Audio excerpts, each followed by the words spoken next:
आचार्य चाणक्य को ही कौटिल्य, विष्णुगुप्त और वात्सायन कहते हैं। उनका जीवन बहुत ही कठिन और रहस्यों से भरा हुआ है। आओ जानते हैं उनके जीवन की संक्षिप्त कहानी।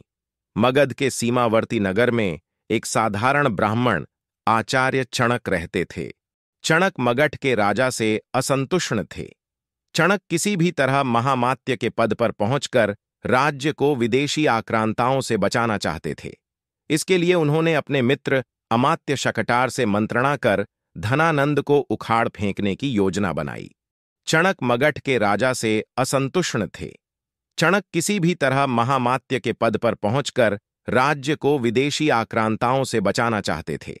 इसके लिए उन्होंने अपने मित्र अमात्य शकटार से मंत्रणा कर धनानंद को उखाड़ फेंकने की योजना बनाई। लेकिन गुप्तचर के द्वारा महामात्य राक्षस और कात्यायन को इस षड्यंत्र का पता लग गया। उसने मगध सम्राट घनानंद को इस षड्यंत्र की जानकारी दी। चणक को बंदी बना लिया गया और राज्य भर में खबर फैल गई कि राजद्रोह के अपराध में एक ब्राह्मण की हत्या की जाएगी। चणक के किशोर पुत्र कौटिल्य को यह बात पता चली तो वह चिंतित और दुखी हो गया। चणक का कटा हुआ सिर राजधानी के चौराहे पर टांग दिया गया। पिता के कटे हुए सिर को देखकर कौटिल्य चाणक्य की आंखों से आंसू टपक रहे थे। उस वक्त चाणक्य की आयु 14 वर्ष थी। रात के अंधेरे में उसने बांस पर टंगे अपने पिता के सिर को धीरे धीरे नीचे उतारा और एक कपड़े में लपेटकर चल दिया। अकेले पुत्र ने पिता का दाह संस्कार किया। तब कौटिल्य ने गंगा का जल हाथ में लेकर शपथ ली, हे गंगे, जब तक हत्यारे धनानंद से अपने पिता की हत्या का प्रतिशोध नहीं लूंगा, तब तक पकाई हुई कोई वस्तु नहीं खाऊंगा।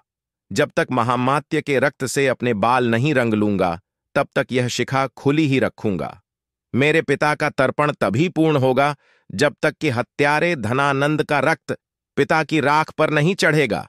इसके बाद कौटिल्य ने अपने नाम बदलकर विष्णुगुप्त रख लिया। एक विद्वान पंडित राधा मोहन ने विष्णुगुप्त को सहारा दिया।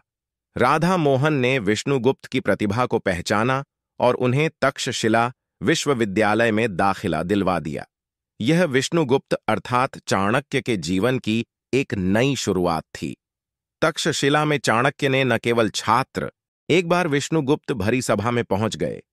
चाणक्य ने उस दरबार में क्रोधवश ही अपना परिचय तक्षशिला के आचार्य के रूप में दिया और राज्य के प्रति अपनी चिंता व्यक्त की। उन्होंने यूनानी आक्रमण की बात भी बताई और शंका जाहिर की कि यूनानी हमारे राज्य पर भी आक्रमण करने वाला है। इस दौरान उन्होंने राजा धनानंद को खूब खरी खोटी सुनाई और कहा कि मेरे राज्य को बचा लो महाराज। लेकिन भरी सभा में आचार्य चाणक्य का अपमान हुआ, उपहास उड़ाया गया। बाद में चाणक्य फिर से शकटार से मिलते हैं और तब शकटार बताते हैं कि राज्य में कई असंतोषी पुरुष और समाज है। उनमें से एक है चंद्रगुप्त। चंद्रगुप्त मुरा का पुत्र है।